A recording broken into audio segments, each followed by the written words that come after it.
Yeah, right. Well, who was it though? Do you remember a little tidbit about him? Yeah, he was the first person to come in. The first person who came in here, even though we have evidence that some people probably came before him, we have evidence that Eskimo Apache right there by the natural entrance. He is the one we give full credit to discovering this cavern, helping making it. Carlsbad Caverns National Park.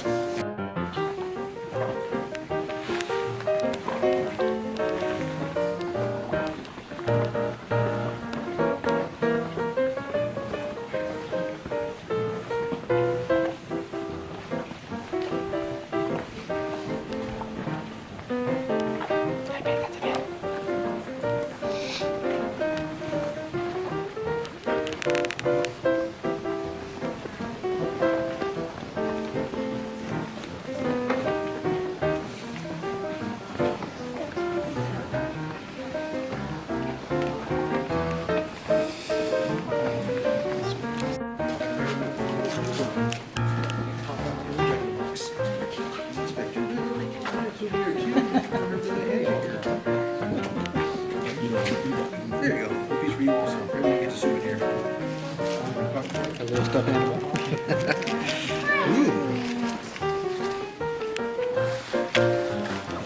Ooh. You excited? Yep. You ready for this? Yep. All right. Trust me, this is worth skipping jury duty for. That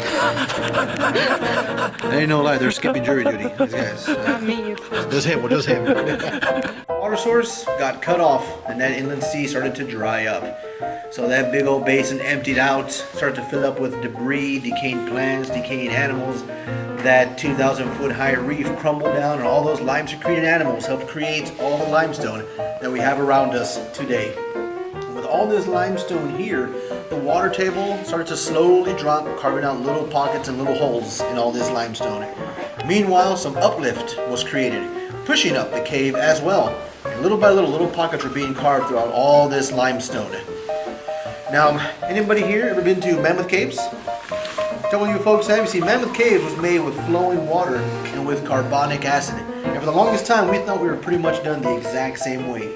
But we started to study this cave more and more, and we found out actually that it was sulfuric acid that carved out Carlsbad Caverns. Whereas over 1,000 caves in the world, all done with carbonic acid, Carlsbad Caverns only one of about a dozen made with sulfuric acid. And the way that happens, all that limestone that I mentioned to you guys with all the water that was coming down through here started to have little pools of water, condensation, and then all the sulfuric gas started seeping in through all these little cracks, mixing with the water and making sulfuric acid to burn out these caves.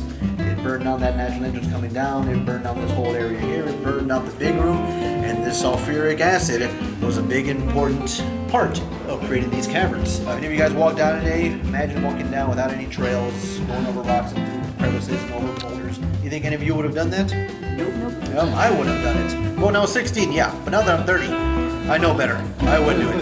But luckily Jim White did. He crawled over those boulders, he squeezed through those cracks, and he made his way all the way down here to the King's Palace area, to the big room. He explored 19 miles of our known 31 miles of cave. And he did this all by himself with a light only about as bright as a Zippo lighter. So imagine yourself, you're a stranger in a strange land coming down here all by yourself.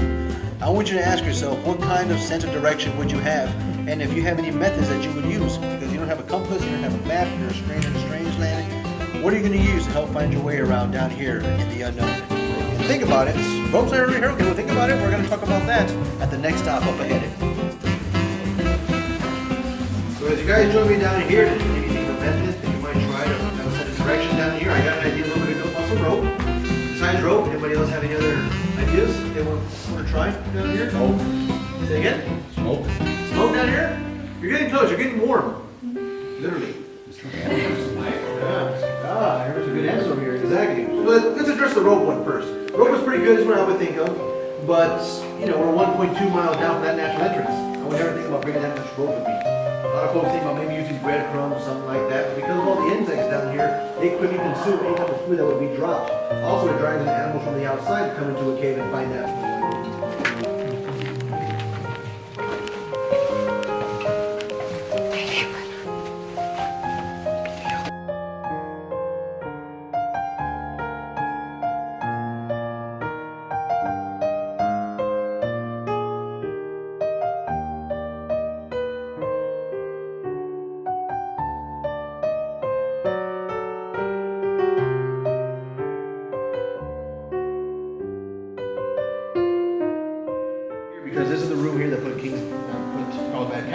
say, on the map with this naturally flat floor. Weddings were held down here, city council meetings, radio broadcasts were done, even movies were filmed down here.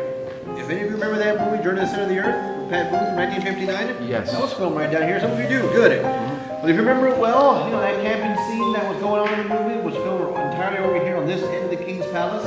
And during another scene of that movie, when Pat Booth was hiking underneath this rock, a bad guy was chasing him from on top of this rock right over here.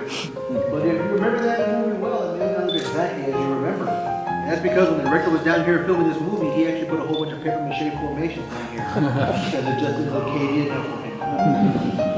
But it didn't matter. We were still in the media's limelight. National Geographic came down here and took the very first picture of the caverns. Actually, I shouldn't have made that statement. Because first, Jim White got a friend in this. A man by the name of Ray Davis to come down here and take the first photographs of these caverns. And back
let's go ahead and be graceful and round up a little bit.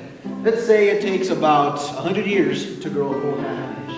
Which means it's going to take how long for a full inch to grow? 200 years. So we look at a formation that's 18 feet tall. We're going to that now and figure out how old this formation looks like. Yeah, what does that? There you go. Before you guys get up, though,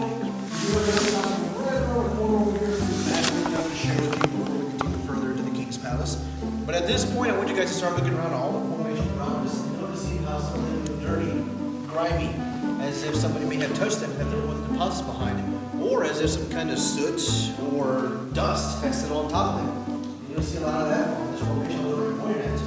All around here, formation over here. But throughout the cave, you'll be noticing it the rest of the way. Take note of it, because I'll be talking about that.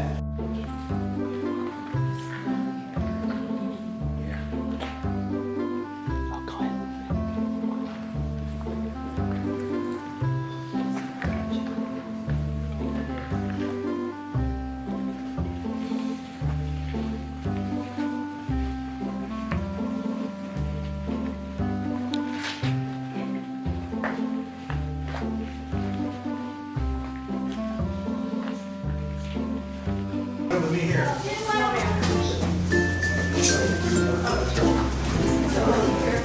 Think we should. We'll have to work on next one.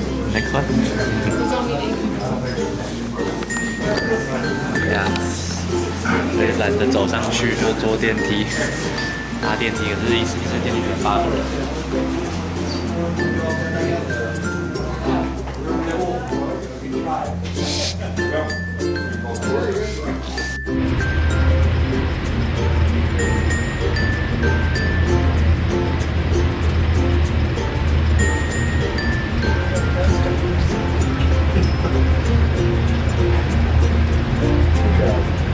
Glass floor, okay, we're gonna get lunch here at the cafeteria.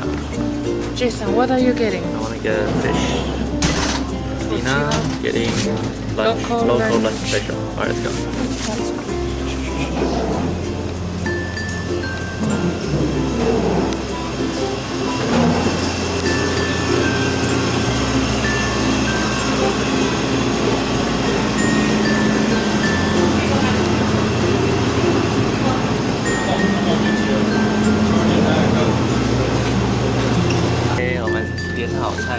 吃饭喽。我点鱼，你点 taco， 对不对？牛肉塔狗。蛮真的好吃。它的鱼很奇怪，那鱼外面包一层tortilla烤过当地特殊料理，蛮好吃的。等一下我们吃完，再坐电梯下去，继续走。再走1个半小时才结束。OK， 认真吃哦。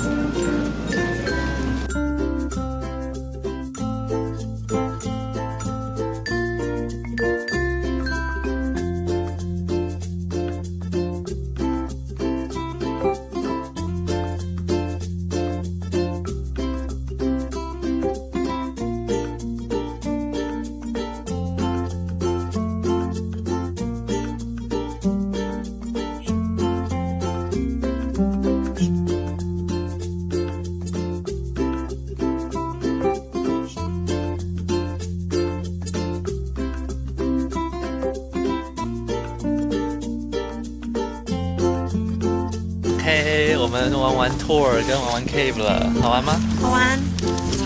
超级长的，对，很累。好累啊！对啊，可是我们走完所有的。我们走完所有的 route 可以走的都走完了，很齐全啊。很齐全。对啊，蛮推荐 King's Palace 那个大很漂亮。可是你就算没有买到票的话，去它的 Big Room 也很值得。超级大，可以走1个半小时，然后石头真的很漂亮。美，几乎每一个都照，一直照了3颗电池都照了。里面会冷，是要去。里面小冷，对，不过有水，下面有水可以倒，这样有厕所。还有 gift shop， 还有 gift shop， 还有餐厅，什么都有。OK， 我们现在在等6点的蝙蝠飞行。OK， 好，要1个小时，睡个觉了。我觉得我们可以慢慢走过去。坐在那边等睡觉。哦，不然的话就死掉就糟糕了。墙被子。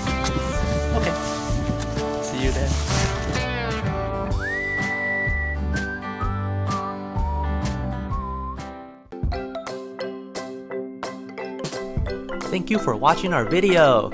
JSAdventure is a snippet of our daily lives and travel.